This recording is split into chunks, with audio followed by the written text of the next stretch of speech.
Hi everyone.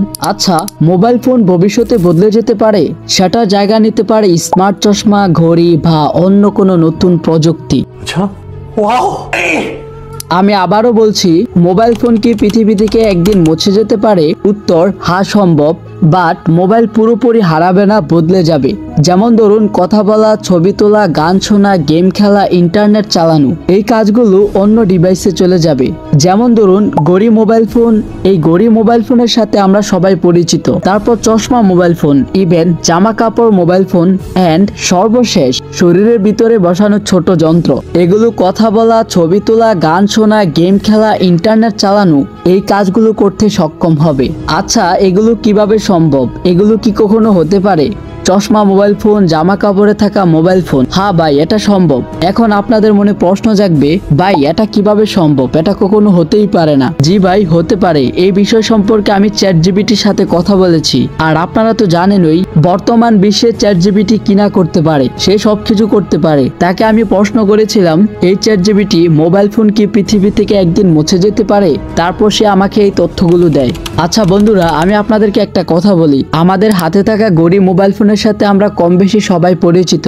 যদি একটা mobile ফোনের কাজ করতে পারে, তাহলে চশমা মোবাইল ফোন কেন হতে পারে না? জামার মধ্যে কেন মোবাইল ফোন হতে পারে না? হ্যাঁ, এটা সম্ভব, হতেই পারে। তারপর আমি চ্যাটজিপিটিকে আরেকটা প্রশ্ন করলাম, আচ্ছা পৃথিবীতে যদি চশমা মোবাইল ফোন বের হয়, জামা কাপড়ে থাকা মোবাইল ফোন বের হয়, তাহলে এগুলো আমরা কিভাবে কাজ করব? এই মোবাইল ফোনগুলোকে আমরা কিভাবে ব্যবহার করব?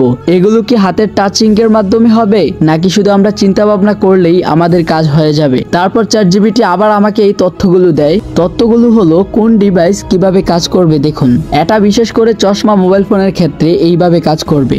চ্যাটজিপিটি আমাকে একটা বক্সের মাধ্যমে সুন্দর করে বুঝিয়ে দেয়। এটা এমন ছিল, দেখুন বন্ধুরা, এই বক্সটা দেখার আগে আপনাদের কাছে ছোট্ট একটা রিকোয়েস্ট, আপনারা যারা আমাদের চ্যানেলে নতুন দর্শক হয়ে এসেছেন, অবশ্যই আমাদের এই ছোট চ্যানেলটি সাবস্ক্রাইব করে আমাদের সঙ্গে থাকুন। আর যারা সাবস্ক্রাইব করে ফেলেছেন, তাদেরকে অসংখ্য ধন্যবাদ।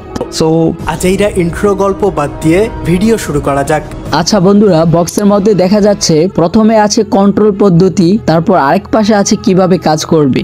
এখানে দেখা যাচ্ছে টাচ, চশমার ফ্রেমে টাচ করলেই কাজ করবে। তারপর আছে হাতের ইশারা, আঙ্গুল নেড়ে বা ক্লিকের মতো করলে কাজ করবে। তারপর আছে চোখের গতি, আপনার চোখ যেদিকে তাকাবে সেটাই সিলেক্ট হবে। তারপর আছে ভয়েস কমান্ড, আপনি কথা বললেই চশমা কাজ করবে। তারপর আছে চিন্তা দিয়ে নিয়ন্ত্রণ, শুধু ভাবলেই কাজ করবে, আপনি যেটা ভাববেন সেটাই হয়ে যাবে। তাহলে বন্ধুরা, আপনারা বুঝতেই পারছেন কতটা মারাত্মক লেভেলের একটা ডিভাইস তৈরি হচ্ছে আমাদের জন্য। তবে আমি আপনাদেরকে একদম সহজভাবে একটা ধারণা দিতে পারি, এই চশমা মোবাইল ফোন আমাদের কাছে খুব দ্রুত চলে আসছে। বর্তমান বিশ্বের বিজ্ঞানীরা এটা নিয়ে খুব দ্রুত কাজ করছে। তার থেকে বোঝা যায় খুব দ্রুত আমাদের মাঝে চশমা মোবাইল ফোন চলে আসতেছে। তো বন্ধুরা, আপনারা যদি এই ভিডিওটা দেখে কিছু বুঝতে পারেন, কিছু শিখতে পারেন, কিছু জানতে পারেন, তাহলে অবশ্যই আপনারা এই ভিডিওতে একটি লাইক করবেন আর একটি কমেন্ট করে বলে যাবেন। আর হ্যাঁ, আমাদের এই ছোট চ্যানেলটি সাবস্ক্রাইব করতে আপনারা ভুলবেন না। আমি আপনার মন্তব্যের জন্য অপেক্ষা করে আছি।